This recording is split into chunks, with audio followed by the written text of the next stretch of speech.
திருப்பூர் அருகே மங்களம் பகுதியில் சுடுகாட்டுக்கு அருகே பாலம் கட்ட எதிர்ப்பு தெரிவித்து பொதுமக்களை பேச்சுவார்த்தைக்கு அழைத்து வடமாநில இளைஞர்கள் வைத்து தாக்குதல் நடத்தப்பட்டதான அன்னை செய்தி வெளியாகியிருக்கிறது.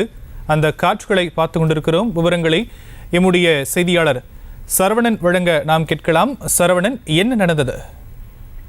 வணக்கம் சாம். அதாவது இந்த சம்பவத்துல பஞ்சாயத்து தலைவரான மூர்த்தி என்பவருமே ஈடுபட்டதாக இருக்கிறது. அதாவது திருப்பூர் மாவட்டம் மங்களம் அருகே வேட்டுவபாளையம் பகுதியில இந்த சம்பவமானது அரங்கேறியுள்ளது. இதனை தடுத்து நிறுத்துவதற்காகவுமே அந்த பகுதியில நடைபெறும் வேலைகளிடம் பேச்சுவார்த்தை நடத்தி கொள்ளலாம் அப்படிங்கிற காரணத்துக்காக பொதுமக்கள் தரப்பினரும் அங்கு அழைக்கப்பட்டு செல்றாங்க. அப்போது பேச்சுவார்த்தையில உடன்பாடு ஏற்படாமல் ஒருவருக்கு ஒருவர் வாக்குவாதம் ஏற்பட்டு அந்த ஜேசிபி ஓட்டுநர் மற்றும் அங்கே கூலி வேலை செய்பவர் என அந்த பஞ்சாயத்து தலைவருடைய ஆட்கள் வடமாநிலத்தை சேர்ந்தவர்களும் கூட இருந்து பொதுமக்கள் தரப்பினரை பேச்சுவார்த்தையின் போதே தாக்கக்கூடிய காட்சிகள் தற்போது நாம் பார்த்து வருகிறோம்.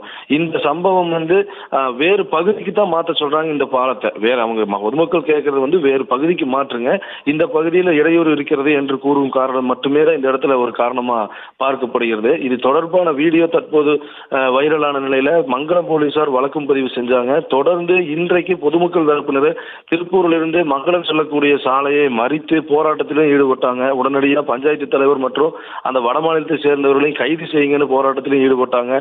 தொடர்ந்து ஏடிஎஸ்பி மற்றும் டிஎஸ்பி விஜயகுமார் உள்ளிட்டவர்கள்லாம் சம்பவ இடத்திற்கு உடனடியாக கைது செய்யறங்கிற உறுதியளித்தை தொடர்ந்து போராட்டமும் தற்போது கலைக்கப்பட்ட ஒரு சம்பவம் பகுதியில் பரபரப்பை ஏற்படுத்தி இருக்கிறது.